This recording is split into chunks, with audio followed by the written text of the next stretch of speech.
우리 한국 사회가 이제 극복해야 되는 숙제는 많이 있지만 네, 그 중에 하나가 이 죽음에 대한 태도라고 생각을 합니다.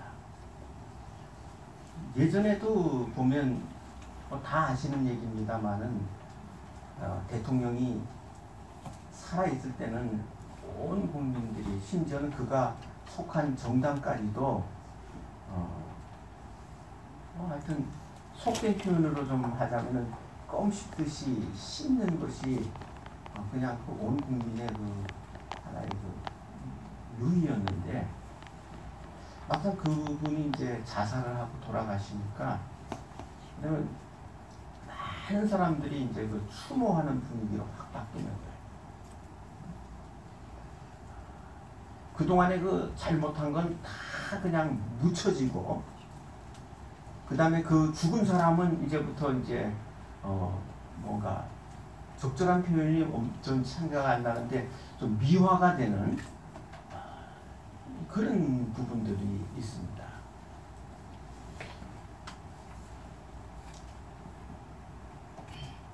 제가 어저께 전화를 우연히 하다가 이제 한 목사님 가정에서 부부싸움을 했답니다.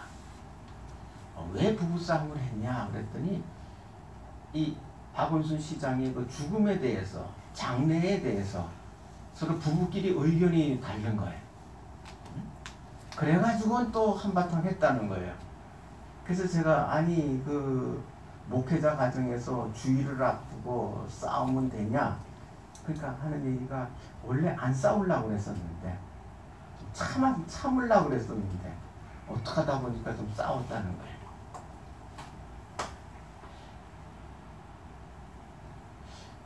우리가 죽으면은 잘못한 건 다 묻히고 그 사람을 이렇게 높이고 미화하고 우대하는 이런 그 사회적인 분위기는 저는 그게 성경적이지 않다고 봅니다. 죽음을 미화해서는 안 돼요.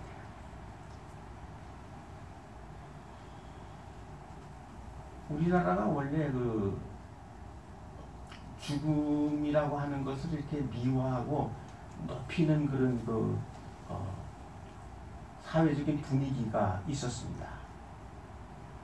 우리가 제사제도가 있잖아요. 원래 전통적으로 그 유교 순수한 유교의 그 제사제도로 이제 제사제도가 유지되는 게 아니라 거기에 이제 샤머니즘이 이제 무속 종교가 그게 섞여 들어간 거예요. 그래서 살아계실 때의 부모님들은 천덕꾸러기고 그 다음에 자식들에게 아주 귀찮고 힘든 존재고 자식들의 삶에 짐이 되는 존재고 이렇게 해서 이제 무시당하고 천덕꾸러기로 노릇당하다가 막상 그 부모님이 돌아가시면 그 다음에 또 극진하게 모시는 거예요. 제사도 꼬박꼬박. 왜 그러냐? 그거는 살아있을 때의 부모는 아무런 힘이 없지만 죽은 다음에 부모는 막강한 힘을 가진다고 생각을 하기 때문에 그래요. 살아계실 때의 부모는 자식들에게 짐만 되는데 딱 돌아가셔서 귀신이 되고 난 다음에 그 부모님은 자식들의 복과 화와 이런 어떻게 이제 자식들에게 복이 되느냐 화를 주느냐 하는 것을 결정하는 막강한 힘을 가진 존재가 되기 때문에 살아서는 구박하다가 장례식 때부터 그냥 효자가 되는 그런 그 가정들을 제가 여럿 봤습니다. 살아계실 때는 아무도 안 모시려고 그래요. 그래가지고 요양원에 이제 모셨는데 1년에 한 번 찾아가나 마나 하더니 딱 돌아가시니까 그냥 그 자식들이 모여서 왜 갑자기 효자가 됐는지 몰라요. 그리고 장례를 지내는데 이건 도리가 아니다. 기독교인인 한 신자가 또 자식으로 하나 있는데 기독교식으로 하자 말자 뭐 하여튼 중요한 것은 사람이 이제 그 어려운 일을 앞에 놓고 자살이라고 하는 극단적인 선택을 하는 이유 중에 하나가 일단은 죽으면 다 이제 묻히겠거니 죽음으로 해결하려고 그런다. 법적으로도 보면은 일단은 뭐 죽으면 공소권 없음이 되잖아요. 죽은 사람을 놓고 어떻게 할 수 없으니까. 근데 성경은 뭐라 그럽니까?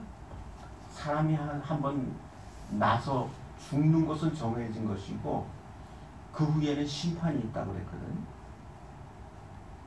그러니까 자살하려는 사람들은 그걸 생각해야 돼요. 여러 가지 다 접어놓고 죽은 다음에 그 다음에 심판이 기다리고 있다는 걸 생각하면 자살을 심각하게 생각을 할 겁니다. 많은 목사님들이 자살을 생각하는 목사님들이 많아요. 우리나라에서 최고의 그 큰 교회를 목회하셨던 그 목사님도 여러분 뭐 이름은 안 돼도 알겠지만은 그 여의도에다가 교회 건축을 하면서 그 교회 건축이 잘 안 되고 돈은 없고 그냥 이러고 저기 건축회사 또 그 인부들이 돈 달라고 막 그러고 심지어는 임금을 안 준다고 인부가 벽돌을 들고 이렇게 덤벼들어가지고 차도 못하고 도망을 치고 말이죠. 이러면서 이제 죽을 생각을 했다는 거예요. 내가 여기서 한번 한강에서 이거 딱 떨어지면 모든 게 해결되고 모든 게 간단한데 근데 그분이 뭐라고 얘기하냐면 자기가 죽지 못했던 이유는 뭐 기독교를 생각해서 가족을 생각해서 그런 게 아니고 지옥이 있다는 걸 믿기 때문에 못 죽었다. 심판이 있다는 걸 믿었기 때문에 못 죽었다. 일본의 한 철학자는 일본 사람들은 좀 특이한 면이 있습니다. 아무도 죽은 후의 세상은 우리가 알지를 못한다. 아무도 얘기해주는 사람이 없다. 내가 한번 가서 죽음 이후의 세상을 한번 가본 다음에 보고 나서 와서 좀 알려주겠다. 그러고 갔어요. 근데 일제시대 때 갔거든요. 그분이. 지금도 안 돌아오고 있습니다. 우리가 이 죽음이라고 하는 것은 우리가 잘 모르잖아요. 죽어봐야 알지. 그러니까 모르니까 그건 우리에게 비밀이란 말이죠. 비밀. 그런데 이 비밀인데 꼭 알아야 되는 비밀이 있어요. 우리가 꼭 알아야 되는 비밀이 뭐냐면 죽음 이후에 우리가 어떻게 될 거냐. 진짜 다 없어지고 마는 거냐. 죽음 이후에 삶이 있느냐. 그리고 죽음 이후에 삶이 있다 그러면 그 삶이 어떤 삶이냐. 심판이 있느냐 없느냐. 이거는 우리가 꼭 알아야 되는 비밀이란 말이야. 잘 모르지만 꼭 알아야 되는 비밀이야. 비밀이야. 알아서는 안 되는 비밀이 있어요. 근데 인간은 그걸 꼭 알아보려고 그러거든요. 자기 배우자가 바람을 폈는지 안 폈는지 사실은 그걸 알아내고 나서는 감당할 능력이 없는데 뭐 용서한다 그러지만 그 진짜 용서가 거의 없거든요. 그러니까 그냥 몰랐으면 편안하게 넘어갈 건데 그렇게 하고 다시 이제 잘 살 수도 있는데 그걸 알아가지고 그만 감당을 못 해가지고 우리 인간은 감당 못할 비밀들이 있어요. 감당 못할 비밀들은 모르는 게 유익합니다. 그래서 성경은 우리에게 꼭 필요한 것만 알려주잖아요. 우리의 호기심으로 꼭 우리가 알고 싶은 것들이 많이 있는데 거기에 대한 질문에 다 답을 하지 않아요. 성경은. 왜 그건 쓸데없는 일이고 별로 유익한 일이 아니단 말이에요. 요한 켈빈 선생이 신학교 그 교실에서 가르치는데 신학생 하나가 뭐 예정에 대해서 죽음 후의 일에 대해서 자꾸 질문하면서 지옥에 대해서 자꾸 질문하니까 이 켈빈 선생이 뭐라 그랬냐면 지옥이라고 하는 건 너 같은 녀석 때문에 있는 것이다. 뭐 그렇게 얘기를 했어. 몰라야 되는 비밀이 있어요. 근데 꼭 알아야 되는 비밀이 있단 말이에요. 그 비밀을 성경이 우리에게 얘기하는 거죠. 그걸 알려주기 위해서 성경을 주신 거예요. 그러니까 우리가 그 성경을 통해서 이 성경을 통해서 우리는 꼭 알아야 되는 비밀을 좀 알게 되는 것입니다. 그런데 성경을 우리에게 주셨다고 해도 그냥 성경을 우리가 읽는다고 해서 그 비밀이 열리는 건 아니에요. 이 성경도 그냥 우리가 볼 때 읽기만 하면 다 그냥 그 받아들일 수 있는 게 아니에요. 거기에는 거기 성경이 우리에게 주어졌지만 그러나 진짜 중요한 건 여전히 비밀이에요. 믿음의 열쇠를 가지고 열어야만 열리는 비밀이 있단 말이에요. 그게 진짜 중요한 거예요. 성경에서. 뭐 많은 걸 우리에게 성경이 가르치지만 진짜 중요한 건 그거란 말이에요. 믿음을 가지고 우리가 열어봐야만 되는 비밀. 예수님께서 천국에 대해서 많이 말씀하시고 영원한 생명에 대해서 말씀하시고 구원에 대해서 말씀을 하시는데 그거는 믿음이라고 하는 그 열쇠가 없이는 우리에게 열리질 않아요. 분명히 글자, 활자는 활자인데 그게 나에게 열려있는 진리로 다가오질 않아요. 오늘 성경 말씀을 보면은 이 천국의 비밀을 제자들 너희들에게는 알려주는 것이 허락이 됐지만 그 다음 뭐 일반 사람들에게는 허락되지 않았다. 이 얘기는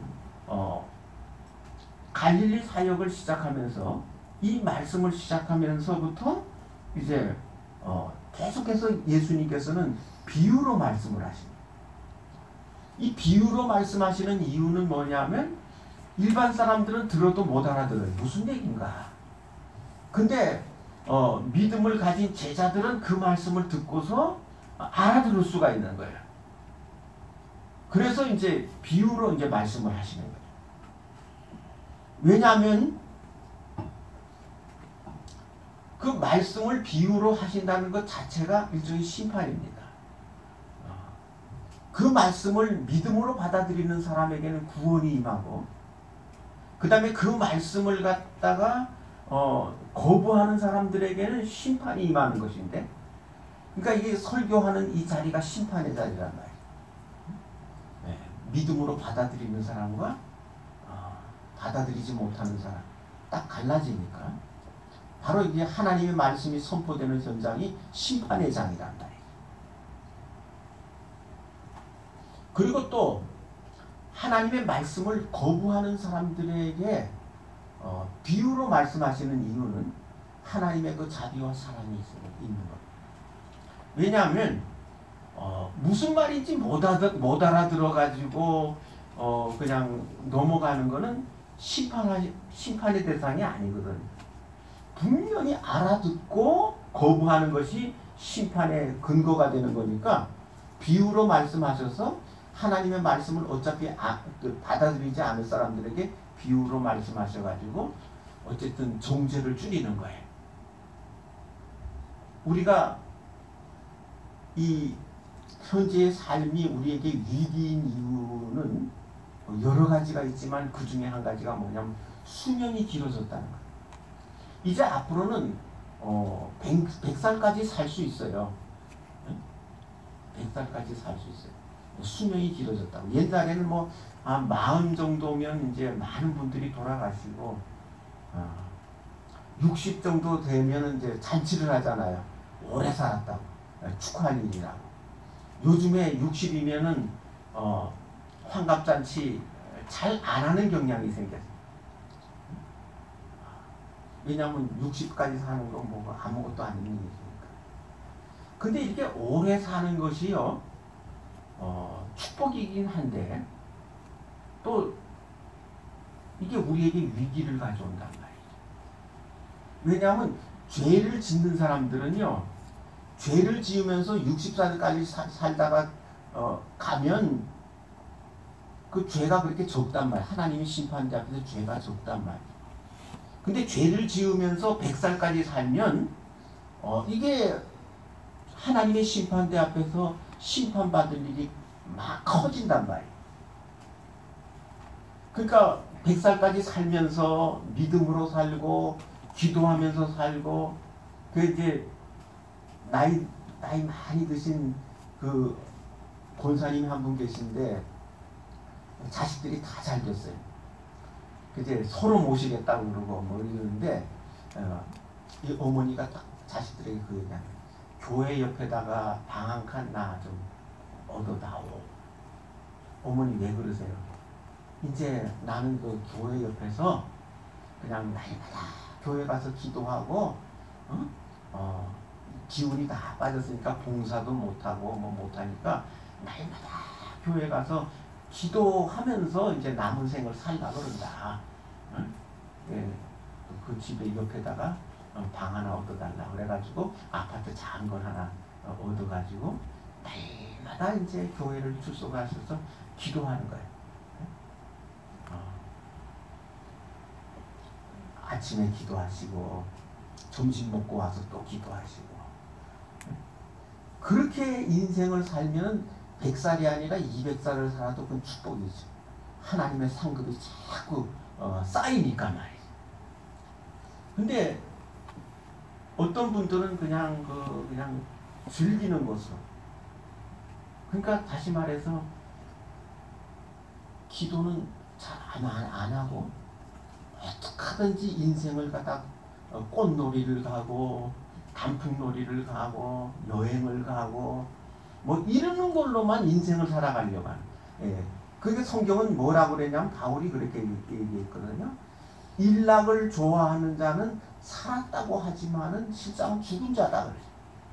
그 얘기가 무슨 얘기냐면 육체적인 즐거움만 생각하고 인생을 살아가는 사람들은요, 멀쩡하게 살아 있는데 행복한 인생 같은데 실상은 이미 죽었다. 그렇게 말씀을 하고 계십니다. 그래서 오늘 우리가 100세 시대는 우리에게 큰 축복임과 동시에 우리에게 큰 위기가 된다고 하는 것을 우리가 기억을 해야 되는 것입니다. 오늘 성경 말씀은 씨 뿌리는 비유에 대해서 말씀을 하십니다. 이 농사에 대한 비유를 하시거든요. 농사를 지으려면 씨가 있어야 돼요. 씨가 없이 어떻게 농사를 짓습니까? 불가능한 일이거든요. 그래서 옛날에 농부들은요, 종자를 베고 죽는다는 얘기를 하잖아요. 왜냐하면 그 굶주리는데, 흉년이 들어서 굶주리는데 이 종자를 모아놓은 곳까지 홀랑 먹어버리면 그 다음에 봄이 돌아왔을 때 뿌릴 씨가 없잖아요. 그러니까 이 농부들은요, 죽더라도 이 종자는 먹지 않고 이렇게 지킨다 하는 그런 얘기를 좀 합니다. 씨가 있어야죠. 그리고 두 번째는 뭐냐면 씨만 있으면 되냐? 땅이 있어야죠. 논이 있고 밭이 있어야죠. 이 두 가지가 있어야지, 씨만 있고 땅만 있어서는 아무 소용없습니다. 씨가 있고 땅이 있어야 된단 말이죠. 예수님께서는 오늘 이 비유를 통해서 씨가 어떻다는 말씀을 하지 않아요. 천국 복음이 전파되는데 이 말하자면 설교자가 어떻게 말씀을 전해야 되느냐, 굉장히 중요한 과제죠. 그러나 오늘 예수님은 그 설교되어지고 전파되는 말씀에 대한 얘기를 하는 게 아니라 오늘은 그 말씀을 받는 우리의 마음을 얘기하는 거예요. 말씀이 아무리 진리가 선포가 돼도 우리가 그것을 갖다가 믿음으로 받아들이는 마음이 없으면 그건 소용이 없다는 거죠. 예, 요즘에는 의학이 발달해가지고 뭐 링겔을 꽂잖아요. 옛날에는 뭐 링겔을 뭐 주사 놓는 방법이 없으니까 아무리 좋은 약도 환자가 먹을 수 있어야 되거든요. 너무 노쇠하고 너무 병이 심각하면은 약을 넘기질 못하는 거예요. 그러면 아무리 좋은 약도 넘기지 못하면 그 다음에 그 병을 고칠 수가 없는 거죠. 요즘에야 뭐 링겔을 꽂아서 그 약을 갖다가 주사로 넣으면 되니까 참 많이 좋아졌습니다만, 우리가 이 세상에서 아무리 진리의 말씀, 구원의 말씀, 생명의 말씀을 전해도 그것을 믿음으로 받아들이는 마음이 없으면 그건 말씀이 아무리 진리래도 소용이 없다는 말씀을 지금 예수님께서는 우리에게 하고 계시는 거예요. 이 말씀이 전파되는 이 자리는 아주 치열한 전쟁터입니다. 아주 여기 지금 성령이 강력하게 역사하시고, 동시에 그러면 사탄은 손 놓고 있나요? 아닙니다. 여기 사탄은 또 여기서 또 가장 치열한 전쟁터이기 때문에 여기 사탄이 들어와가지고 각 사람 마음에서 지금 말씀을 뺏어가려고 지금 최선을 다하는 거죠. 뭐 온갖 수단 방법을 다 쓰는 거예요. 어떤 사람은 지금 차를 주차해놨는데 지금 저기 차문을 내가 잠궜나 안 잠궜나 그 생각이 나는 바람에 말씀을 놓쳐요. 주차할 때 툭닥거리고 싸운 것 때문에 그거에서 그 속에서 그게 분이 가라앉질 않아가지고 말씀이 그냥 들어오질 않아요. 어떤 사람은 그냥 그 설교자의 책임도 있겠습니다만은 설교자에 대해서 뭔가 그 감정이 응어리가 있어가지고 그것 때문에 말씀이 들어오질 않아요. 어떤 사람은 집에서 일어났던 일 때문에 그것이 아직도 이제 해결이 안 돼서 그거 생각하느라고 말씀이 들어오질 않습니다. 어처구니 없게도 어떤 사람은 오늘 예배 끝나고 뭘 먹을까 그걸 생각하느라고 말씀을 놓칩니다. 여기는 굉장히 치열한 싸움터, 여기서 사느냐 죽느냐를 결정하는 이게 이제 전쟁터란 말이죠. 오늘 성경은 우리에게 말씀하십니다. 말씀이 전파될 때 씨가 뿌려지는데 길가에도 뿌려지고 돌짝밭에도 뿌려지고 가시덤불에도 뿌려지고 옥토에도 뿌려진다. 그러면서 하시는 말씀이 뭐냐면 너희들의 마음은 지금 어떤 상태냐, 이걸 지금 우리에게 물어보고 계시는 거예요.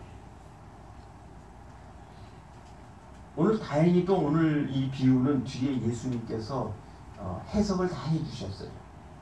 모든 비유를 다 해석해 주시지는 않는데 오늘 이 비유 말씀은 뒤에 해석을 해주셔요. 왜 해석을 해주시냐면은 이게 또 해석을 갖다가 그냥 각자 자기 좋은 대로 해석을 해가지고 씨는 뭐다, 땅은 뭐다, 자기 입장에서 해석을 하다 보면은 이게 원래 예수님이 하고 싶어 했던 말씀과는 다른 엉뚱한 것으로 우리가 받아들일 수가 있거든요. 그래서 예수님께서 해석을 안 주신 비유는요, 우리가 우리에게 이제 적용을 잘해야 되는 말씀이라고 이해를 하면 됩니다. 만약에 이제 씨는 나에게 지금 씨는 뭐냐, 나에게 지금 땅은 뭐냐, 옥토는 뭐냐, 내 마음밭은 뭐냐, 이렇게 이제 적용을 해야 되는 말씀이 있는가 하면 이 말씀은 주님께서 딱 못 박아서 이런 뜻이다 말씀하시면 그건 이제 그대로 우리가 이제 받아들이면 되는 거죠. 오늘 성경의 말씀에서 이 옥토라고 하는 것은 결실을 많이 맺는 이 땅이라고 하는 것은 예수님께서 말씀하셨습니다. 말씀을 듣고 깨닫는 것이다. 말씀을 듣고 깨달으면 그 다음엔 그 많은 열매가 있고, 말씀을 듣고 깨닫지 못하면 열매가 없는 것이다. 깨닫는다는 것이 굉장히 중요하게 예수님 말씀하십니다. 깨닫는다고 하는 것은 어디나 중요한 건데, 왜냐하면 우리가 말씀을 듣거나 뭐 어떤 상황에서 이것이 이런 뜻이구나 하고 깨닫게 되는 거하고 깨닫지 못하는 거하고는 정말 다른 거죠. 근데 이 깨닫는다는 말은 동양사상에서, 동양의 종교에서, 동양의 철학에서 많이 얘기되는 얘기인데, 오늘 예수님께서 말씀하시는 깨닫는다, 또 성경이 말씀하시는 깨닫는다는 말씀은 그런 동양사상의 깨달음하고는 조금 좀 차원이 좀 다릅니다. 이게 머리로 우리가 깨닫는다고 하는 건 첫째 머리로 우리가 그걸 진리라고 하는 것을 확실하게 받아들이는 거예요. 이 말씀은 진리라고 하는 것을 받아들이는 거예요. 그 진리라고 하는 것을 받아들이면 그 다음에 이 마음에서, 우리 감정에서 반응이 일어나야 되는 거예요. 머리로만, 오늘 현대의 그 문제가 뭐냐, 머리로는 받아들였는데 가슴으로의 반응이 없는 경우가 많아요. 가슴으로 반응이 있더라도 조금 있다가 많은.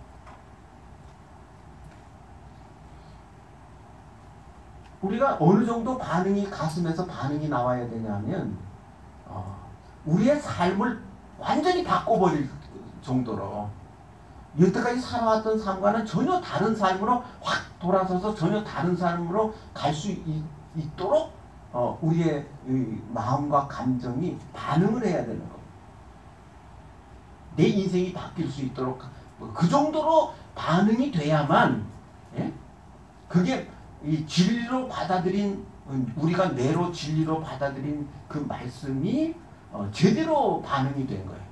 그냥 눈물이 찔끔 나고 가슴이 뜨겁고, 그러고 나서 그 다음에 이제 교회를 떠나면은 그냥 또 잊어버리는, 오늘 말씀이 은혜로웠다, 뭐 그걸로 끝나는, 그거는 지금 깨닫는 게 아니란 말이죠. 그렇게 해서 감정이 그렇게 이제 진리에 대해서 그렇게 반응을 하면, 그 다음에 자연스럽게 머리와 가슴이 이제 반응을 제대로 하면 우리의 손과 발은 자동으로 움직이게 돼 있어요.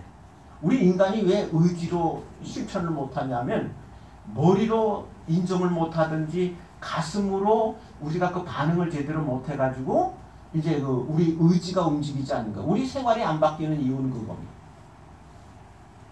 깨닫는다고 하는 것은 우리의 감정이 우리의 삶을 바꿀 만큼 반응하는 거예요. 그걸 이제 깨닫는 자라고 그렇게 예수님께서 말씀을 하시는 거예요. 그러려면은 이게 간단한 문제가 아닙니다. 우리가 설교를 자꾸 듣지만은 뭐 그 정도로 한 번 설교 듣고 우리 인생이 탁 바뀌고 그러면 뭐 그것처럼 좋은 게 없겠습니까? 근데 현실적으로는 콩나물 기를 때 그 물을 부으면은 물이 다 빠져버리잖아요. 밑으로 다 빠져버리잖아요. 그것처럼 말씀을 들으면 듣긴 듣는데 감동은 되는데 인정은 하는데 그 다음에 이제 세상으로 돌아가서 삶은 안 바뀌거든요. 현실적으로 그렇습니다. 그래서 설교는 자꾸 반복할 수밖에 없습니다. 혹자는 설교를 자꾸 재탕한다. 옛말에 그런 말이 있어요. 명약은 삼탕한다 그랬어요. 좋은 약은 한 번 끓이고 재탕하고 삼탕하고 해서 끓인다, 그런 말이 있습니다. 그 오산학교, 이북에 오산학교, 정주에 오산학교가 있었는데 일제시대 때 그 옆에 이제 그 오산학교와 연결된 교회가 있는데 목사님이 2달째 똑같은 설교, 그러면 토시 하나 안 바꾸는 똑같은 설교를 2달 계속 하신단 말이죠. 신자들이 다 외웠어요. 오늘 본문을 이렇게 읽었으니 시작은 어떻게 하시고 요 때쯤은 어떤 얘기를 하시고 다 장로님들이 견디다 못해가지고 목사님한테 이제 물어서 목사님 다른 설교는 언제쯤 하실랍니까? 그러니까 목사님이 대답하시기를 뭐냐면 성도들이 이 말씀을 듣고 실천할 때까지, 성도들이 이 말씀을 듣고 실천하면 그 다음에 설교를 바꾸겠다. 그렇게 이제 말씀하셨던 얘기가 전해집니다. 그러니까 자꾸 우리가 설교자의 설교가 반복되는 이유는 뭐냐면 이게 이 실천까지 가야 되는 거예요. 말씀을 들으면 듣는 걸로 끝나는 게 아니라 실천하는 데까지, 삶이 바뀌는 데까지 가야 된단 말이에요. 그 다음에 2번째는 뭐냐면 이게 성령께서 역사를 하셔야지. 우리의 그 성령이 역사하시는데 그냥 방언하고 병 고치고 이것도 중요하지만은 진짜 중요한 건 뭐냐면 내 마음속에서 성령이 역사하셔서 내가 정말 진리에 대해서 이 감정이 내 마음이 올바로 반응할 수 있도록 역사하시는 거죠. 우리의 느낌이, 우리의 감동이, 이것이 진리에 대해서 바르게 반응하도록 역사하시는 것이 성령의 역사의 본질인 겁니다. 그래서 성령의 역사는 가장 강력한 역사, 가장 중요한 역사가 뭐냐면 우리에게 믿음을 주시는 거예요. 성령이 역사하시면 우리에게 믿음이 생깁니다. 믿음이 안 생기고 병 고침 암만 있어도 소용없고요. 방언 암만 해도 소용없어요. 믿음이 생겨야 되는 거예요. 그 믿음이 제대로 생기면 우리의 삶이 바뀌는 겁니다. 그러기 위해서 언제 우리의 믿음이 바뀌냐, 언제 우리의 성령이 역사하시냐, 그거 아무도 몰라요. 우리 성도들이 해야 되는 자세는 뭐냐면 그날이 올 때까지 기도하고 말씀 묵상하고 말씀을 듣고 또 정말 순종하려다가 순종이 안 되는 건 또 회개하고 또 순종하려고 노력하고 기도하고, 성령이 온전히 역사하셔서 나의 삶을 바꾸는 날까지 그 삶을 반복하는 거예요. 이게 인간의 순종입니다. 우리 인간의 순종이요, 완벽한 게 아니에요. 완벽한 순종을 여러분 안 했다고 해서 실망할 필요가 없어요. 우리의 마음이 이렇게 살아야 되겠다, 이렇게 생각하는 것만큼 마음 가지고도 이게 순종입니다. 우리의 그 순종이 성령의 역사로 진짜 온전한 순종이 되는 날까지 우리는 순종하면서 살아가야 될 것을 성경은 오늘 우리들에게 말씀하십니다. 기도하시겠습니다. 하나님 아버지, 은혜와 사랑을 감사드립니다. 오늘 저희들이 주님의 은혜를 힘입고 이 귀한 시간 예배드릴 수 있도록 축복해 주신 것을 감사합니다. 이 세상이 아버지 코로나로 인하여 여러 가지 재난으로 인해서 지금 모이고 싶어도 모이지 못하는 그런 많은 사람들이 있는데, 이런 가운데서 저희들이 모이게 하시니 감사합니다. 우리가 주님이 주시는 은총으로 말미암아 우리의 삶이 아버지 성령의 역사로 새로워지는 축복을 은혜로 허락하여 주시고, 이제 우리의 삶이 날마다 새로워지고 온전해지는 축복을 허락하여 주시옵소서. 우리 주 예수 그리스도 이름으로 기도하옵나이다. 아멘.